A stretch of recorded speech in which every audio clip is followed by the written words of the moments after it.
is where we're going to talk to the profile, the importance of having a profile. We have the amazing Rochelle Burbury from Third Avenue, who is going to be talking us through the importance of it. She does our and my PR and our PR. And as we all know, it's far too a little bit overexposed, but she does an amazing job of it, and a key part of the IMAA and the independent sector growing so fast. I mean, everything we've heard over the past couple of years about how to grow your agency comes back to profile. If people don't know who your agency is, that's the first way of being kicked off a short list, the pitches. Because they'll go through the list and they don't know who you are. No longer are we in a period where, agencies can just thrive and go on their reputation and name and word of mouth, because we've all got to play this game of PR.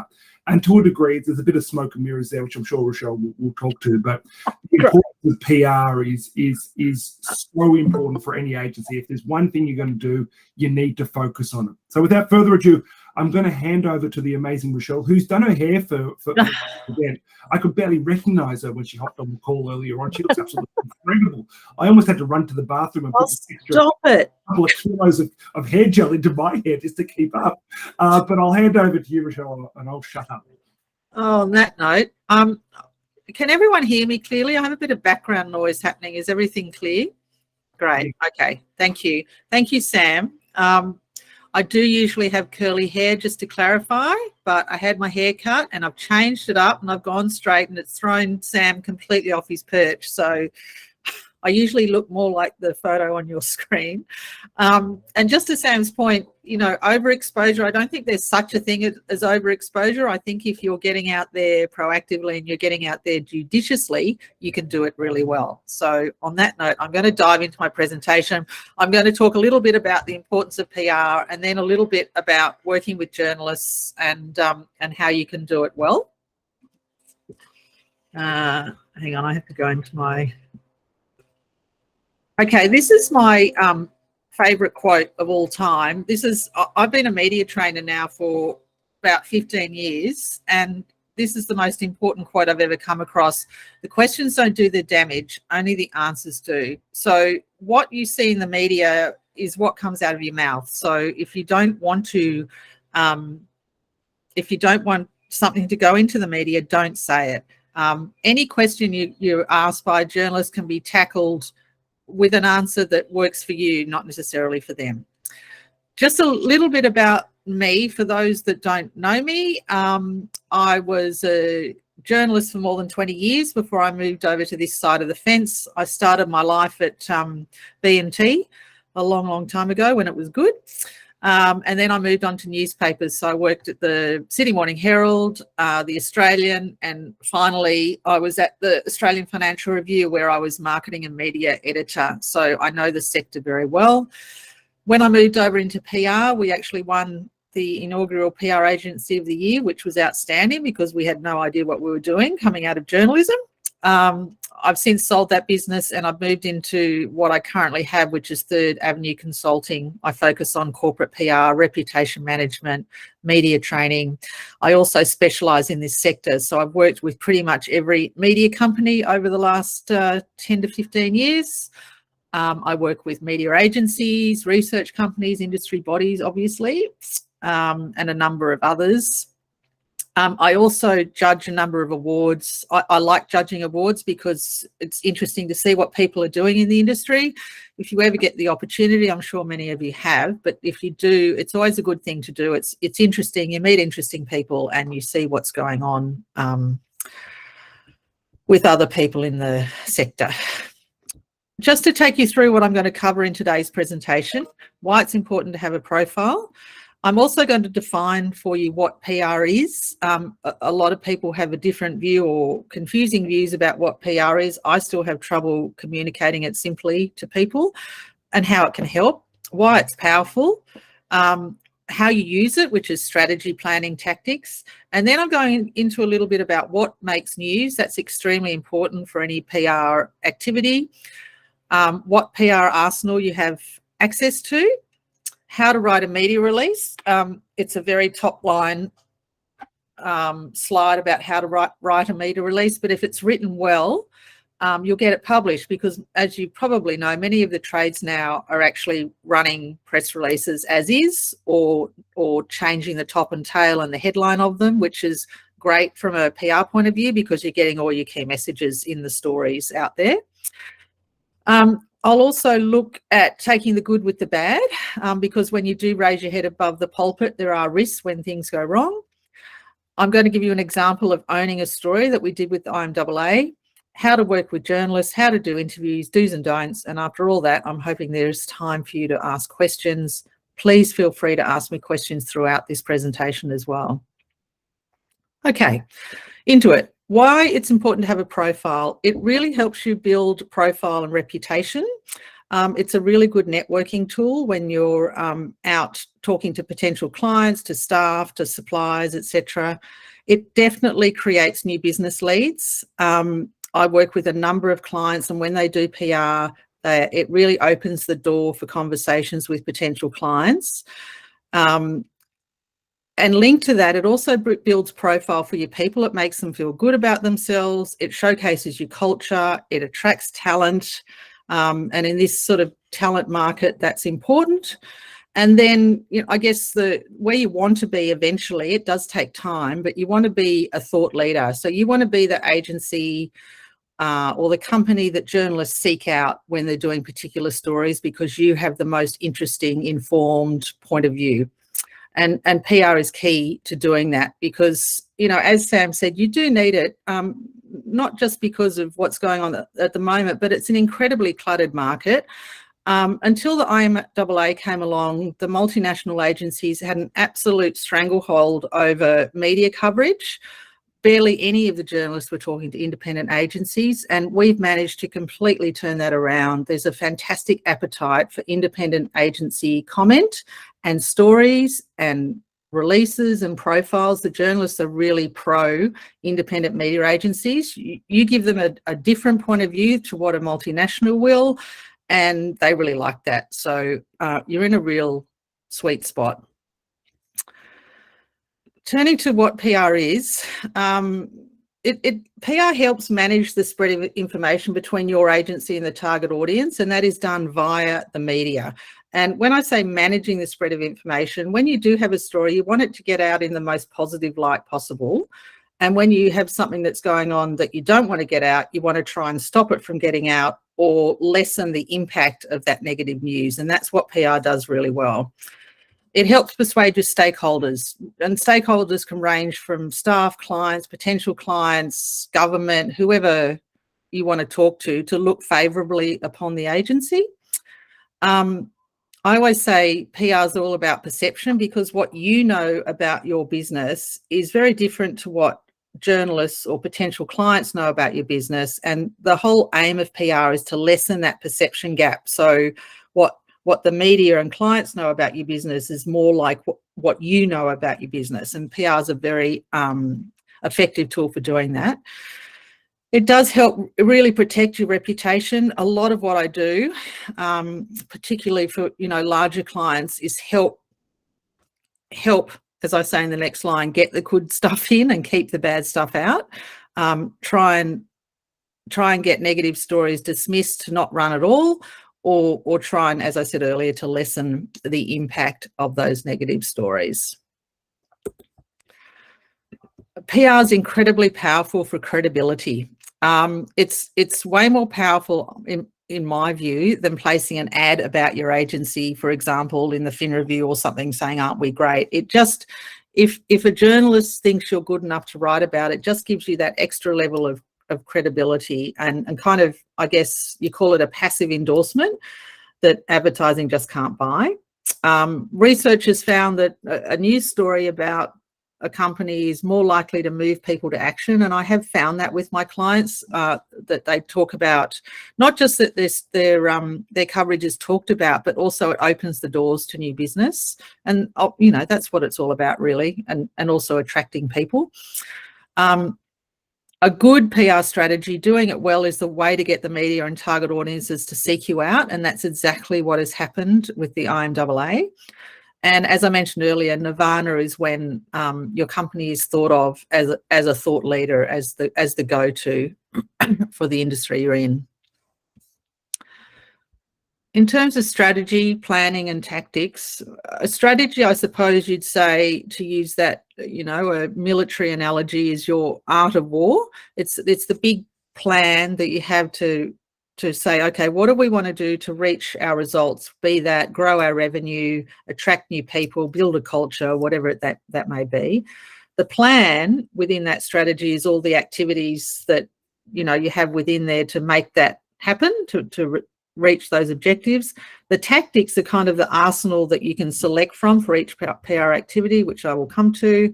And the target media is used to deliver on your PR plan. And I always say that you should think about the media, i.e. journalists, as a conduit to your audience. A lot of people that I media train are terrified of getting in front of a journalist. They kind of turn into a deer in the headlights because they think if the journalist asks them a question, they have to answer it because the journalist has asked you a question. That's totally not the case. There are many ways that you can get around that and use that opportunity, that interview opportunity, as a marketing opportunity for your business. What makes news? This is incredibly important because so many people get it wrong. News is something that's about to happen.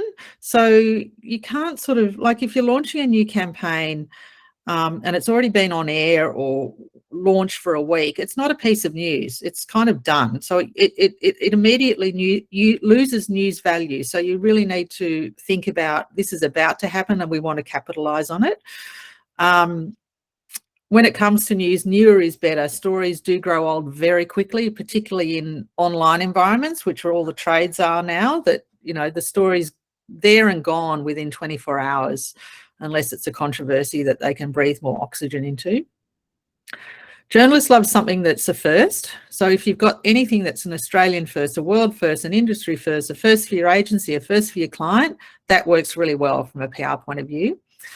You need to ensure, and this is where a PR practitioner can help you, that what you have to announce or the story you want to tell passes the so what test. I'm always very honest and transparent with clients about, yes, that will work, no, that won't work, because you don't want to waste your time, the journalist's time, and you want to protect your reputation. If you are looking at something that, like a client case study or a new product development or insights, it needs to have tangible results, meaning numbers. You need to have numbers against something rather than just saying, oh, this campaign did really well. Journalists love exclusives. So if there's any opportunity to offer them an exclusive story, you'll get a really good run, and you'll be able to do an interview. You'll get a deeper story and a better read story, in my opinion. And importantly, it's all in the timing. You need to really capitalize on what's happening in the industry, making the most of something that's actual news, and being available to do those interviews. Your PR arsenal are what I call PR tactics. So it can be everything from a media release to an exclusive interview, as I just mentioned, a comment piece, which is like your opinion on something. They're very popular. Profiling opportunities for your leadership team and staff, plenty of those. Speaking berths at conferences or seminars. Relationship building with journalists. I think that's really important. It sounds simple, but the more you kind of get to know the journalists and they get to know your business, the better it is for a PR outcome. By reactive statement, I mean if there's something going on that you don't necessarily want to get out there proactively, but you're expecting media calls about it, then you need to have a statement ready to go to the media. I do a lot of those. LinkedIn is a really important social channel now for PR, sharing stories on LinkedIn, sharing your news, sharing your opinion. LinkedIn like a media channel in its own right. And a little thing, but photography and video are incredibly important in getting a story across the line. If you send journalists a media release where there's no kind of visual element, it will impact your ability to get a story, or they'll use some terrible stock image that won't sit well with your brand. I don't know how many of you written a media release, but it really is quite formulaic. The headline is the most important part of it. It's got to draw the journalist in to make them interested to read it. The first rule of journalism, you've got to use the who, what, when, where, how, and why in what you're writing in the media release. Usually journalists will only get to the first 3 or 4 paragraphs of a media release, so you've got to really upload what you want to say early. You need to have a good, strong quote in there from a spokesperson. You've got to ensure what you're announcing is actually genuine news, not something that you just want to promote because you think it's a nice idea. Journalists hate nothing more than bad spelling or bad grammar or jargon, language that's full of jargon. You need to speak in plain English and make sure you do a spell check. Media release should be no longer than 1.5 pages. 1 page if you can make it that short. You should include a boilerplate, which is PR speak for a little paragraph at the end of the release that says about IMAA. So it just tells the journalist about the organisation, when it was formed, what it's about. It's kind of a quick snapshot for them to know what they're reading about. And importantly, as I mentioned earlier, make sure you have a good image, good high-res quality photograph and video where appropriate. More and more videos being used in stories now, and they love it. And the goal of the media release, obviously, is to get published. And when you do it well, you can get really good coverage across the trades. I see it happen all the time. The IMAA has an incredibly good strike rate for that.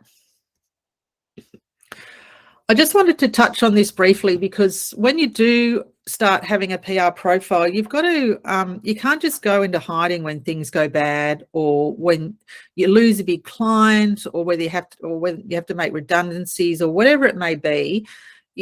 Having a PR profile comes with risk because they know who you are, and when something bad happens, they're not going to treat you any differently from the good news. News is news. You won't be protected in any way, but what you can do, PR can help lessen the impact of bad news. You can talk to the journalists on a different level than if they don't know you at all, or certainly your PR practitioner can. That you can background them, you can tell them the reasons why. You can protect your staff if you're doing redundancies. There's a million ways of doing this where you lessen the impact of a bad story. Certainly if you're making redundancies, you don't want to let the media know how many redundancies you're making. So, a beautiful way to get around that is that staff consultations are ongoing, and we certainly won't be discussing individual staff. That's a great way of getting around it. If you do go to ground, what happens then, it creates an information vacuum, and someone's going to fill that. It'll either be your competitors that they talk to off the record, or the journalists will run a speculative story that could be incorrect. And if your voice isn't in there, it can lead to a world of pain. And I've had this happen so often. You'll get a story out there, people will start commenting on the comment threads. It's far better now that they're being moderated, but it's very tempting to get in there and try and defend yourself on a comment thread. My strong advice is to never engage in a comment thread. If you feel like there's a lot of misinformation out there, my advice would be to talk to the journalist and do another story rather than getting involved in a comment thread. It just adds oxygen to a bad story. And the journalist will keep running that story because it's getting more oxygen, getting more clicks, getting more traffic. So, the goal of anything kind of bad or negative that's happening is to deprive those stories of oxygen. And, that's a big part of what I do as well. I did want to touch on crisis communications. I'm hoping none of you get into a crisis, but it's interesting. A lot of clients think they've got a crisis, whereas I would think it's not a crisis at all. It's something that's easily fixable. But there are some really simple key rules that I recommend you follow if you do have a situation where things are going wrong for the agency. Always tell the truth. Transparency is incredibly important. So if something's gone really wrong, be honest about it. And make sure you assign accountability to a person, someone who's going to own that company's reputation. So in the instance of independent media agencies, usually that would be the CEO or the founder. And make sure, as I said earlier, make sure you understand the problem. So there are incidents which is like a one-off problem that goes away. There's an issue that kind of bubbles along if the media gets onto a story and people are talking to them off the record. They'll keep that story bubbling along. And a crisis is usually something really big where someone's died, or, you know, there's been a product recall, or there's been a accident, or, you know, they're very rare. Usually it's just an issue or an incident that we can make go away pretty quickly. Ensure you're proactive and prepared. Respond immediately. You know, social media now just makes things happen immediately and super quickly. They can spread. So you really need to respond quickly to a situation. Don't over communicate, and just have one message that's consistent among all media commentary, and then it helps manage the crisis a lot better than it would if you didn't. Okay. I wanted to give you an example of owning a story. I think that IMAA has been incredibly successful at this, and the one I'm pointing to is when the New South Wales government called a tender, which effectively locked out independent agencies that I'm sure many of you are familiar with. Sam went for gold on that one. But, you know, the IMAA's point of view was, this is not fair. We're trying to level the playing field here. The government's going against its own procurement rules, and lobbied very hard. The media completely came on board. They were very pro-independence. The multinational agencies completely went to ground. So the independent sector really owned this story. And although it wasn't the outcome that was desired, that, you know, they ended up going to a multinational, that whole debate is now out there and live, and the IMAA had a very positive response out of that. So that's a situation where you can take an issue or a stance on something and really own it with a very positive outcome.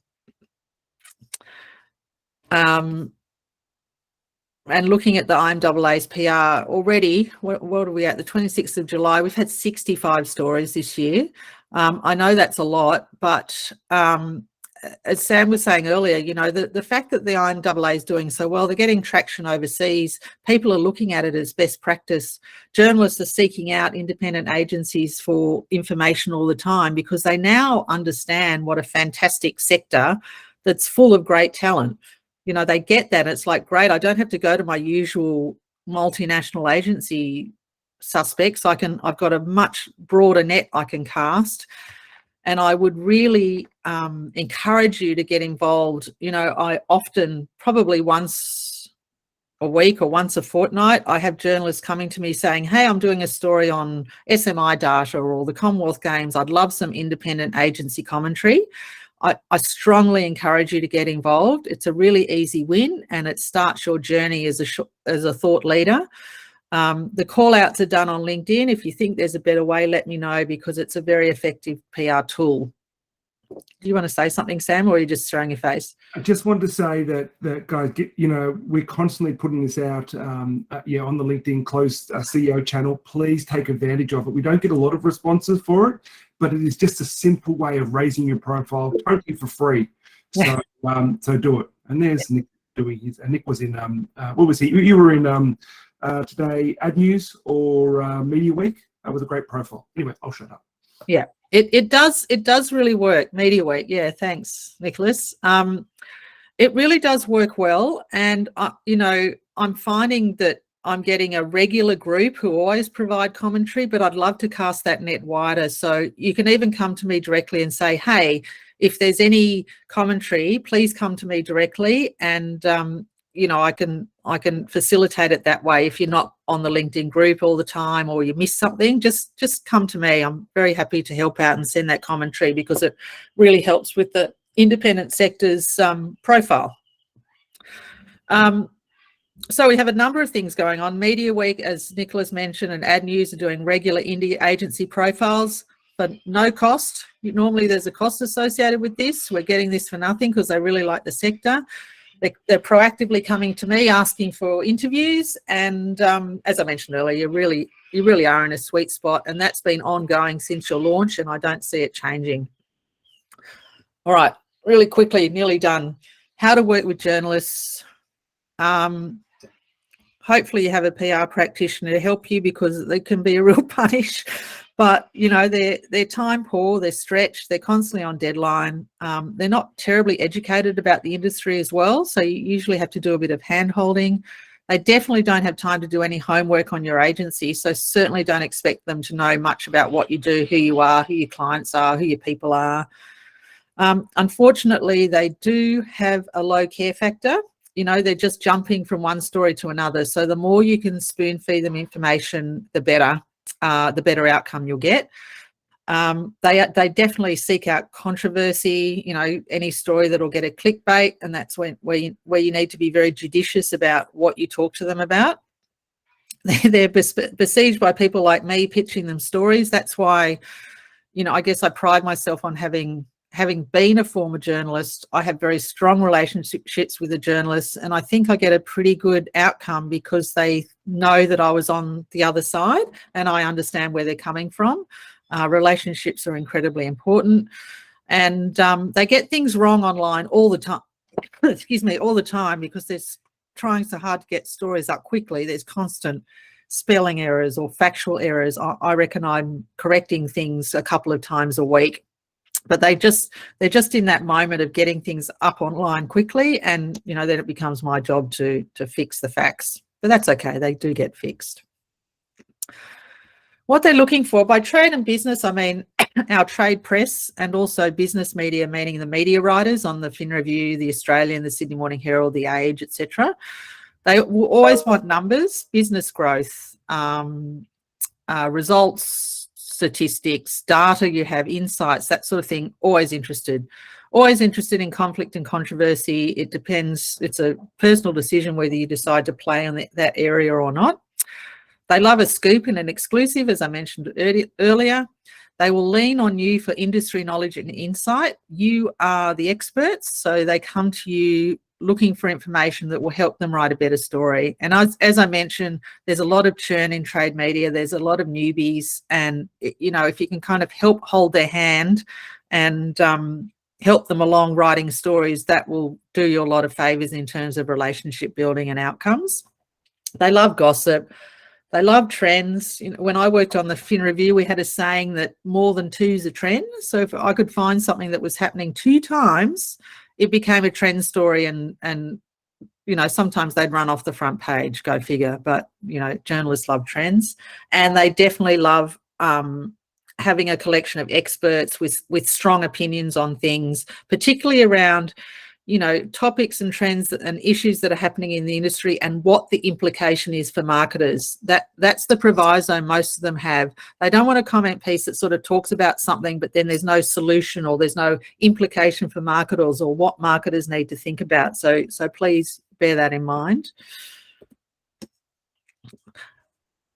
What journalists are and what journalists are not. They're always on deadline. They're thinly stretched because there's so few of them on the trades. They're extremely competitive with each other. They're more interested in what their competitors are doing than what their audience is doing.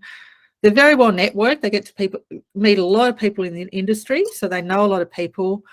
Unfortunately, they're quite opinionated, and often their opinions aren't right because they get swayed by certain people in the industry. So we often have to work with preconceived ideas, and they're fallible. They do make mistakes. What they're not, they're definitely not your friend, despite the fact that you may be building a relationship with them and having drinks or whatever it may be. Never ever think that the journalist is a friend that's going to do you a favour. They're on the job. They're being your friend for a reason. And if you leave the industry, you know, you kind of drop like a hot potato, frankly. They don't keep hidden agendas. They don't seek to misquote you, but the quotes they use come out of your mouth. So you've got to be, you know, you've got to really think about what comes out of your mouth, because that's what's going to be used in the story. And they're definitely not, I don't think, vendetta driven. I got accused of being holding vendettas a lot at the Financial Review, particularly if I wrote a story that someone didn't like. They thought I would hold it personal vendetta, but frankly, I have a life and, you know, I couldn't care less. I'm just on to the next story. So there's definitely no vendettas hanging around in there. What it means for you when you're doing your PR is make sure you do your homework and work for them. As I said earlier, if you can spoon feed them as much information as possible, that will help you get a better PR outcome. Certainly don't waste their time with irrelevant or non-stories. Use your PR practitioner to kind of stress test what you're doing. Make sure you build relationships. Getting to know them will make a key difference, and they will come to you proactively. Make sure you respect their deadlines. If they tell you they need an answer by 3 o'clock, they need an answer by 3 o'clock. Be reliable.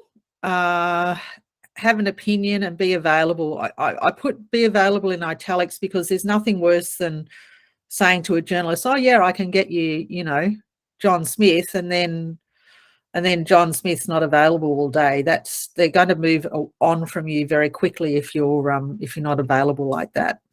And usually interviews are only, you know, less than 15 minutes. On that note, it is an opportunity to tell your story. They are fleeting and compressed these days. I'd be very surprised if any interviews went over 15 minutes unless it's a big feature profile interview on you. It's definitely not an intellectual exercise. It's not a debate, and it's certainly not a friendly chat. You're there to impart information about your agency or about a topic that interests the journalists. You're not there to have a debate. Don't enter into it. It usually ends up with you saying something that you don't want to say. And always bear in mind that the journalist is a conduit to the target audience you want to reach and those people you want to influence through that particular trade media or newspaper or whatever it may be.